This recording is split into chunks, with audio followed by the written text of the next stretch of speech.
jika sholat bisa merubah kehidupan seseorang, lantas mengapa? Mohon maaf ibu-ibu, ini pertanyaan teman-teman saya. Lantas kenapa seorang mungkin marbot atau tamirul masjid la ghaniyun ya Ustaz?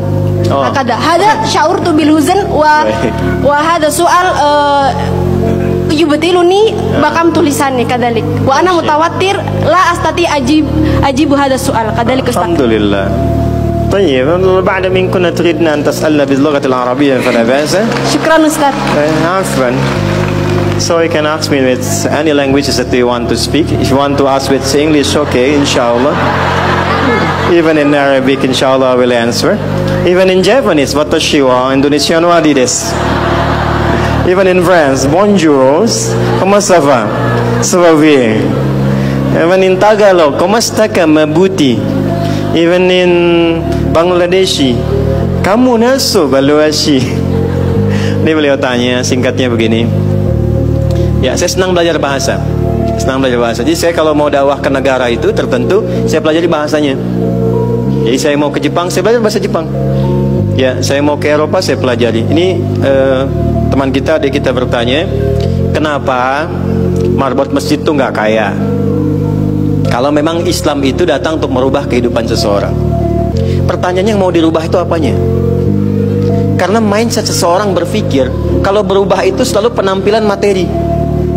Sedangkan Islam itu datang bukan untuk merubah materi, tapi mempercepat dan memberikan keberkahan pada tujuan berkehidupan. Perhatikan baik-baik. Ada 4 pilihan dalam berkehidupan. Silahkan gunakan. 1 dengan kedudukan, 2 dengan harta, 3 dengan ilmu, 4 dengan tenaga. Dan itu ada babnya. Kalau Anda ingin dengan kedudukan, jangan tanggung yang paling tinggi. Cita-cita diplomat jadi menlu sekalian. Cita-cita di birokrasi jadi presiden sekalian. Ya, jangan tanggung, jadi yang paling tinggi. Nanti ada babnya, ada fikihnya. Ya, namanya Kitabul Imarah namanya. Kitab ke-33 di Sahih Muslim. Ada 54 topik. Topik ke-33-nya adalah tentang tata kelola negara. Kalau ingin kaya, jangan tanggung. Raih tingkat ketiga sekalian. Tingkat pertama tuh kaya, kedua kaya banget, ketiga kebangetan kayanya. Dan semua sahabat dapat level itu. Nanti ada kurikulumnya di Al-Bukhari, Kitabul Buyu', kitab tentang tata kelola niaga. Tidak pernah ada sahabat Nabi, kemudian tabi'in dan generasi setelah itu yang mengamalkan bisnis dengan metode itu. Tidak pernah mereka berdagang dan kembali modal, nggak ada. Mereka selalu kembali untung. Nggak ada dagang kembali modal, kembali untung. Abdurrahman bin Auf, Utsman bin Affan. Yang pertama tadi Amr bin As, Umar bin Khattab dan sebagainya. 3, ilmu. Ilmu jangan tanggung, jadi pakar di bidangnya. Utsman lihat, oke, yang di birokrasi Amr, saya di harta.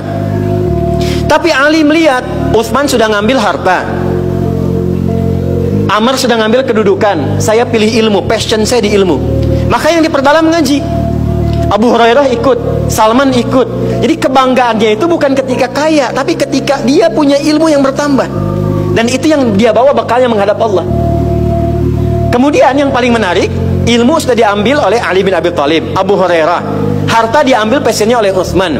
Kedudukan diambil oleh siapa? Umar bin Khattab. Ya, kemudian Amr bin As. Maka Bilal melihat, dari 4 ini tinggal 1, tenaga. Maka beliau dedikasikan hidupnya untuk mencari ridha Allah yang merubah hidupnya dengan tenaganya. Dengan tenaganya. Maka yang dipakai azan, Allahu Akbar, Allahu Akbar. Selesai azan, Nabi langsung komen, Bilal langsung like, sahabat langsung share, dan kita subscribe sekarang.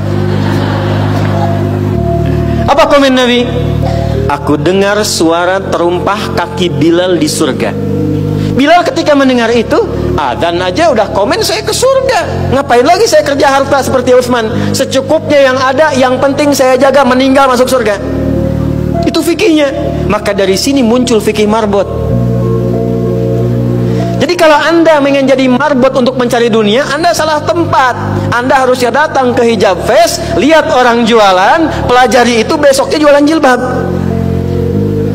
Kalau Anda ingin menjadi seorang ilmuwan, salah kalau jadi marbot. Belajar, datangi pengajian, pelajari dengan baik. Kalau kita tahu passion kita, bisa milih pertahankan untuk pulang, jadikan itu sebagai istiqomah jalan pulang kita. Jadi kalau Anda pengen sukses ukurannya duniawi, jangan jadi marbot. Nanti kotak infak hilang semua.